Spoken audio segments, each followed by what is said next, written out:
Hello.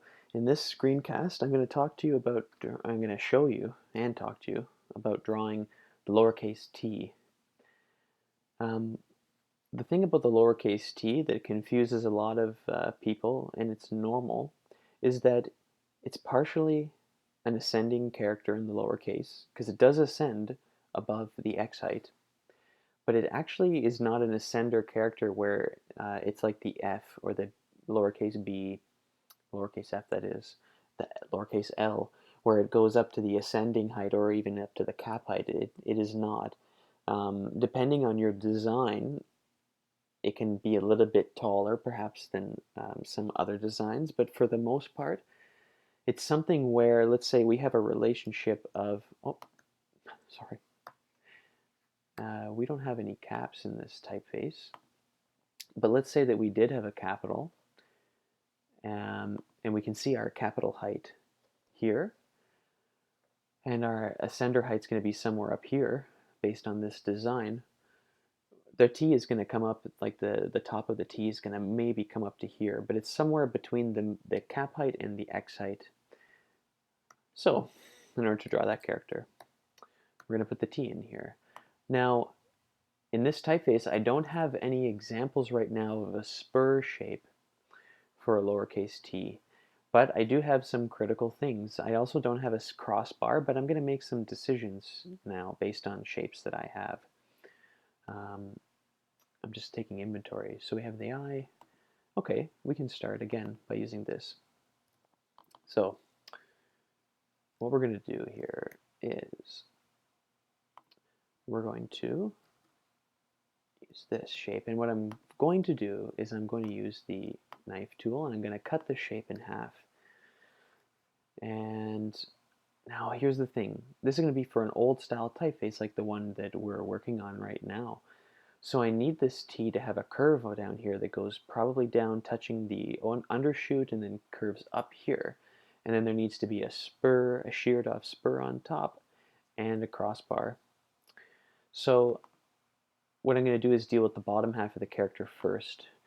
Another tip that I might not have mentioned in previous videos when you're drawing typefaces is that you want to take them in chunks. So don't feel like you have to draw the whole character at once because we're not writing these letters.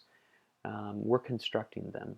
So this isn't like calligraphy where I'm writing an entire shape as a process of strokes. I'm building these characters up, so I need to actually treat them in a constructed way. I think it's, anyways, the best way for us to treat them. So what I'm doing here is I'm going to set this on a perfectly 90-degree angle for now. What I'm going to do is I'm going to make this into a curved line, and I'm going to make these into curves. And I'm going to push this up a little bit more. And I want these to be green because they're curve points. Oh, that's a funny circumstance. I'm just moving that out of the way. I want these to be green. All right. Now we're starting to get that bottom part of the T. This needs a little bit more weight. So what I'm going to do, notice here, I'm grabbing all of these points, and what this is going to do is it's going to move these points up and give us more weight in this area, because this spur, we want to have a similar weight to the kind of transition we see here. In fact, you know what? Here's a better way to draw the T. Because we know that this is the same weight as this stem, why don't we just use this? Because, voila, there you go. And in fact, we can actually we can recycle this top area to build the crossbar of the T, but not exactly like that, so I'm going to just cut it for now. Okay, now one thing we do have to remember though is how heavy this should be. So this spur should be similar to the weight of this serif. And this serif was something like 33, 34. And right now it is about 16, so I'm going to go 1, 2. That's pretty good. It feels a little heavy at the moment, and it doesn't have to be the same exact weight. But one thing's for sure, this is way too big because it was for the end. It needs to be a lot smaller. This spur should not be very large, in particular in a design like this, but for most designs, you don't want your T to be a very wide character. It's going to take up too much space on the line, and it also has a pretty open counter area or aperture area, which if we can limit how wide that character is, it helps us in the fitting of the typeface, and it's still going to make a good T image in a text pattern. Okay, so just roughing in the shape at the moment. And that's why that's not looking good, because it's pinching the shape too much. What I'm going to do is this. And I'm going to do, you saw me doing this where I grab these 4 points and push them down. I'm going to move it, I think it actually needs to go up a little bit more and be a bit heavier than N. Why is that? Because it's on the baseline, it needs to have a little bit more weight than the X height area. And I still think it's too wide. I'm going to try to tighten this up a little bit more.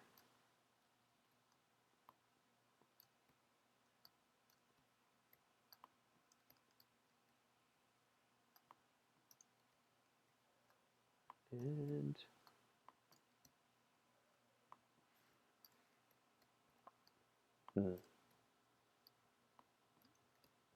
notice how what I'm doing is I'm moving the points around, and I'm trying to figure out what is the right relationship of points and handles that will give me the nice smooth curve that I'm looking for.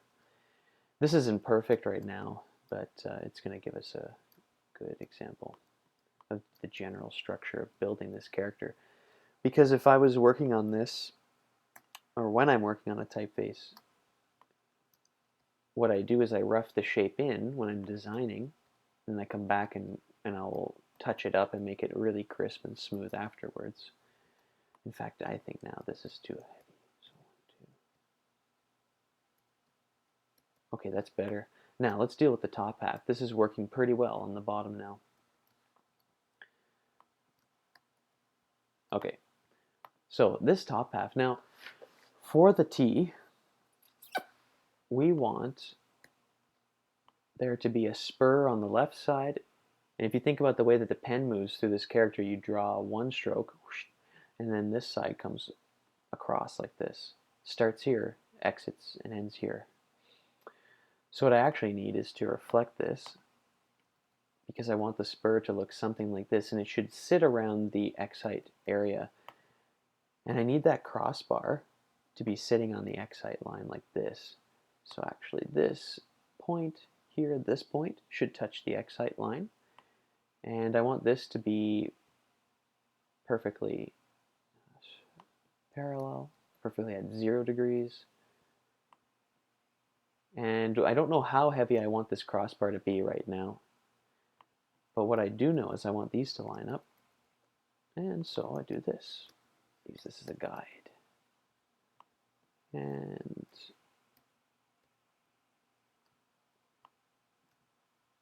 this is not bad.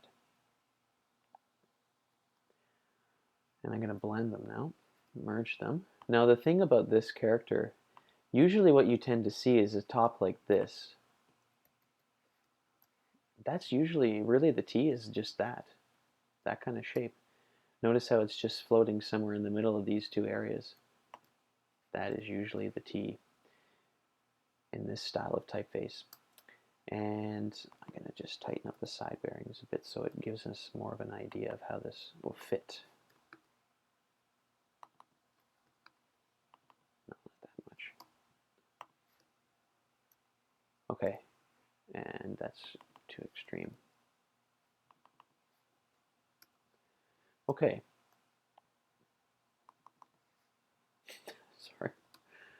To be a type designer, you need to be a bit of a perfectionist, I think, in some regards.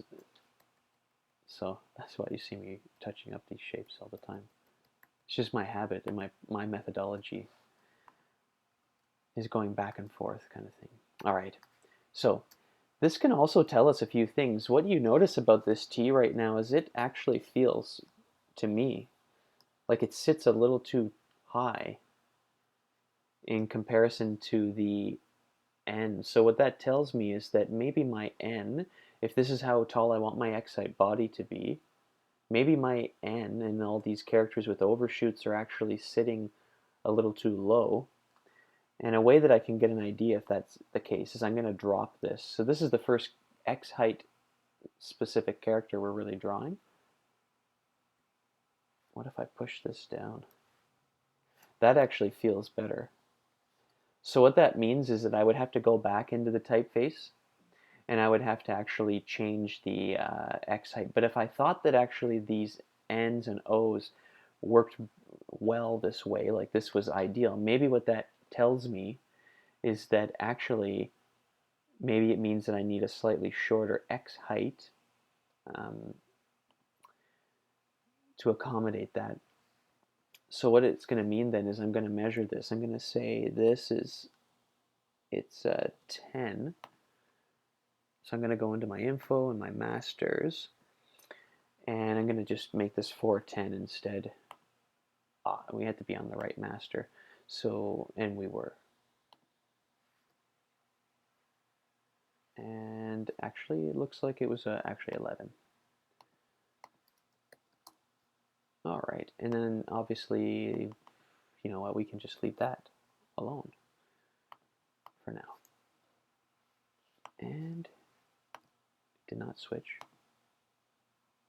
Sorry, my bad. Okay, there we go. Now another thing that I do, notice this little notch that I put on the end. This is a little graphic trick that allows a shape to look a little bit more strong and robust at smaller sizes. This is very much a kind of trick that we use in type design to have our shapes appear to be, to be more open, let's say, or to have more strength instead of coming to a perfect point like this. I find that a lot of the times this is too jarring. It's okay here, I think, but I think it's too jarring here. So what I'm going to do is I'm going to chop this. It doesn't have to be the same weight as this one, and it doesn't have to be going on that angle. It could be something like this. But even this kind of just softens that shape up. You know, we could have something like that, something like this. Okay, so that is your lowercase t fitting in with the structure of everything.